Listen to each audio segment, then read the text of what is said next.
Hola, buenos días, ¿cómo están, chicos? El día de hoy pasamos a un nuevo tema. Vamos a ver la clasificación de los seres vivos. Y para explicar este tema me voy a basar en una página que es de la UNAM. Aquí les aparece la dirección.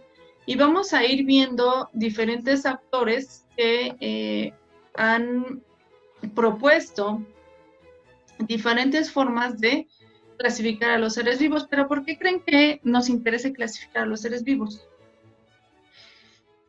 Hay muchísima variedad de seres vivos en el planeta y entonces para facilitar su estudio, nosotros los colocamos en grupos, de tal manera que un organismo no pertenezca a dos grupos a la vez. Eso es lo que tratan de lograr los sistemas de clasificación. ¿Por qué es importante? Les decía que porque así facilitamos su estudio y como tal, recuerden que todo, nos da por hacer divisiones artificiales, ¿no? Por ejemplo, la ciencia la dividimos, entonces más o menos así pasa con los seres vivos. Los colocamos en grupos para facilitar su estudio. Entonces, a través de la historia, los biólogos en sus diferentes ramas, han tratado de hacer esa agrupación y va cambiando dependiendo de los conocimientos que se tenían durante cada época. Entonces, por ejemplo, aquí vemos que desde Aristóteles ya se intentaba clasificar a los seres vivos en el año 350 a.C. Él se basó básicamente en observaciones y en la semejanza que tenían los animales, ¿no? En apariencia. Entonces, las ideas que él tenía es que los animales, por ejemplo, los clasificaba entre los animales que tenían sangre roja y los que no tenían sangre roja. Y básicamente en ese entonces conocían solo dos grupos, plantas y animales, que es lo que de manera como que empírica traemos todos, porque son los seres vivos que vemos, pero hay muchos otros que no vemos y que también se tienen que clasificar y que no son ni plantas ni son animales. ¿Qué instrumentos y técnicas utilizó? Pues básicamente la observación y la disección de animales.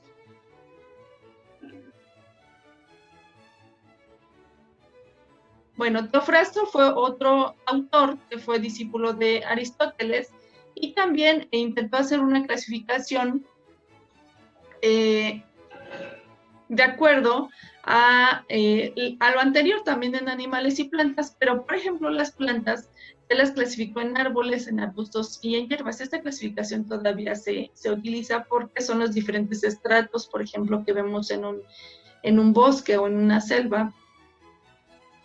Entonces, ¿qué ideas generales tenía? Bueno, que básicamente había plantas y animales y que la clasificación de los organismos se basaba en las similitudes y diferencias en estructura y apariencia. ¿Con qué técnicas lo hizo?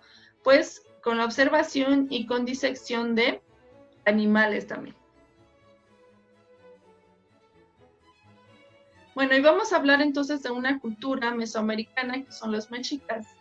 Y ellos lograron un amplio conocimiento en cuanto a estos grupos. Les decía yo, plantas y animales todavía se conservan hasta este momento, en esta fecha, esa clasificación. Y entonces, por ejemplo, ellos usaban nombres para describir los animales, o sea, daban el nombre de acuerdo a las características de los animales. Por ejemplo, al cempasúchil, ese es un nombre, ese es un nombre náhuatl, y entonces le decían así porque decía aquí 20 flores. El cempasúchil es una inflorescencia, en realidad no es una sola flor, son muchas flores juntas. Y por ejemplo el ajolote, que le llamaban monstruo de agua. ¿Bajo qué instrumentos y técnicas? Pues igualmente observación y disección también. Después tenemos a Linneo. pasó mucho tiempo para que se formulara otra clasificación, se mantuvo esa idea general de plantas y animales. Sin embargo, Linneo, ya fue un naturalista sueco, sentó las bases de lo que hoy se conoce como taxonomía. La taxonomía es una rama de la biología que precisamente intenta clasificar a todos los seres vivos. Y él los clasificó, ordenó cada organismo en categorías taxonómicas, que van desde lo general a lo particular. Entonces tenemos al reino, al filo o filum, clase, orden, familia, género y especie. Y es lo que hasta actualmente se utiliza porque es una manera muy eficiente de clasificación. Entonces, él lo propuso de tal manera que si ustedes han visto, por ejemplo, el nombre de alguna especie, esta se compone por dos nombres. Por ejemplo, aquí tenemos a la rosa de Castilla, que se compone por dos nombres, rosa gallica. En este caso, este es el género y este es la especie.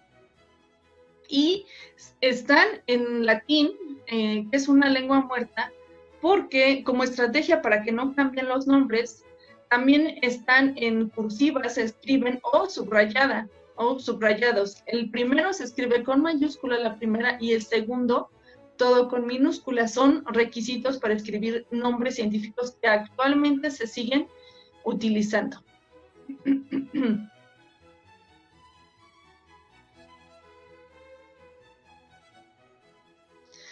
¿Por qué? Porque estos nombres científicos garantizan que cada especie tenga un nombre exclusivo. O sea, cada especie se va a conocer por un nombre exclusivo, aparte de los nombres comunes, por un nombre que van a identificar absolutamente todos los que estudien a dicha especie, ya estén en China, en México, en Estados Unidos. No va a cambiar conforme al idioma, sino va a ser un solo nombre para esa especie. Entonces, él propuso las principales categorías taxonómicas, les decía yo, estas que están aquí: reino, filum, clase, orden, familia, género y especie, el nombre científico que se sigue usando, y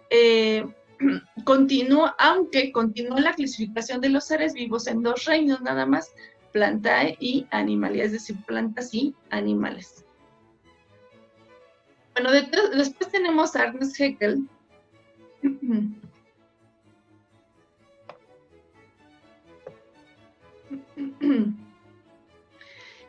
Y él estuvo en una época donde ya se utilizaba el microscopio. Aquí lo ven en instrumentos y técnicas. Entonces, ya se dieron cuenta que no solamente había plantas y animales que podíamos ver a simple vista, sino que también había organismos microscópicos y organismos unicelulares.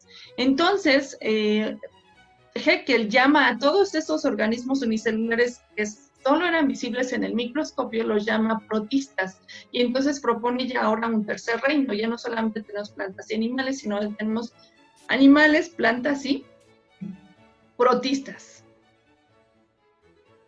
Chicos, como actividad, voy a hacer una pequeña pausa para explicarles. Vamos a hacer un cuadro comparativo que me tienen que entregar como evidencia. Esta actividad de rúbrica, entonces recuerden que tiene un valor, va a sumar a su clasificación.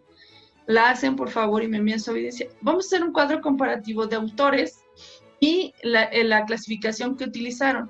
Y también por ahí de los autores, donde se incluyen instrumentos y técnicas, también vamos a colocar. Entonces, por ejemplo, para el cuadro comparativo ponemos a Ernest Haeckel, ponemos su clasificación, que fue en reino animalia, reino planta y reino protista, nada más. Y en instrumentos y técnicas colocamos microscopio, nada más. Entonces, si gustan, vayan pausando el video conforme vamos viendo a cada autor, y entonces van construyendo su cuadro comparativo. Autor, clasificación, nada más breve, las palabras que son como tal, como les puse en este autor, y en instrumentos y técnicas, microscopio, nada más. No en todos los autores mencionan instrumentos y técnicas, pero bueno, en los que lo mencionen, lo colocan, por favor. Continuamos. Después tenemos a Herbert Copeland en 1956, y él ya propone otro reino. Hasta ahorita teníamos 3, recuerden. Entonces, él ya propone otro reino porque para ese entonces ya tenemos al microscopio electrónico, y entonces hay diferencias entre las células de los organismos porque algunas poseen núcleo y otras no poseen núcleo. Recuerden por ahí que nosotros vimos a la célula eucariota y célula procariota. Ahora, porque ya sabe, pero en ese entonces, cuando se comienza a descubrir, entonces Copeland propone que no solo se agrupe en el reino protista, sino que también haya otro reino que se llama monera, en base a esto, a que algunos organismos tienen núcleo y algunos organismos no tienen núcleo. Entonces, Copeland propone un nuevo reino, el monera, donde agrupa a las bacterias, porque todas son procariontas, es decir, no tienen núcleo.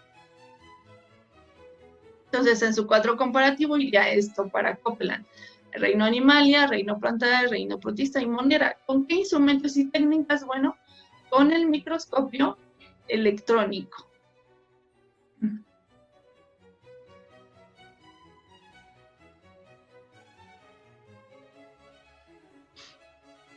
Después tenemos a Robert Whittaker en 1969. Y él ya propone otro reino. ¿Por qué? Porque hasta antes los hongos se consideraban como parte de las plantas del reino Plantae. Sin embargo, él propone otro tipo de clasificación en base a criterios como, por ejemplo, el tipo celular, es decir, si son procariontes o eucariontes, el nivel de organización, si son unicelular o pluricelular. Recuerden que esto por ahí ya lo vimos: unicelular solo tienen una célula, pluri tienen más de una célula, millones de células. El tipo de nutrición, si es autótrofa o heterótrofa. Y básicamente aquí es donde cambia para el reino fungi. Y el tipo de reproducción, sexual o asexual. Entonces, propone al reino fungi como el quinto porque los hongos tienen su pared celular de las células con quitina, que en conjunto forman un micelio, y su tipo de nutrición es heterótrofa, no es autótrofa como en las plantas. Por eso es que ella propone esa separación. No comparten esa característica con las plantas. Y entonces quedan establecidos 5 reinos: monera, protista, fungi, plantae y animalia. ¿Gracias a qué se logró? Pues a que para ese entonces ya había avances en cuanto a microscopía electrónica, pero también en técnicas bioquímicas que permitían observar más a detalle las características de los organismos. Como por ejemplo el que hayan distinguido ya la pared celular, que es diferente del de las plantas. Después Carl Guth, en 1977, propone que se modifica el reino monera al encontrar que las bacterias tienen diferentes tipos de metabolismo. Y entonces propone que se nombren 3 grandes dominios: dominio bacteria, dominio arquea, y dominio eucaria.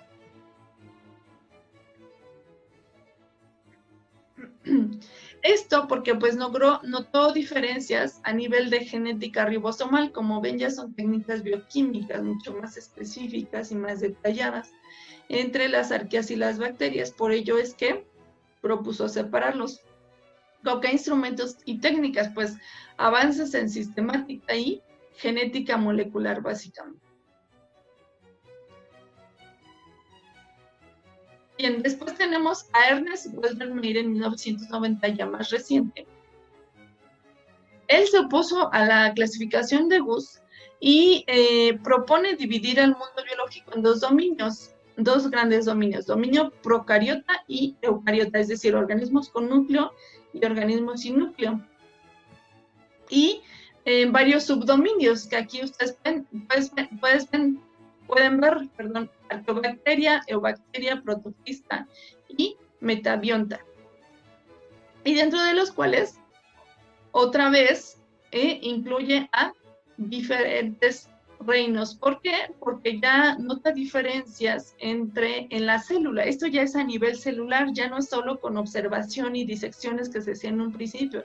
Ya en estas son diferencias a nivel celular. Ya casi terminamos. Después viene Lynn Margulis y y Carolyn Schwartz en 1998, ellos restauran el sistema de los 5 reinos porque dicen que solo hay 2 superreinos, el superreino procariota y el reino eucariota. En el procariota colocan a las bacterias, recuerden que no tienen núcleo, y aquí hay un subreino eubacteria y un subreino arqueobacteria, son diferentes tipos de bacterias. Y después en el superreino eucariota incluyen a animales, plantas, hongos y protopistas.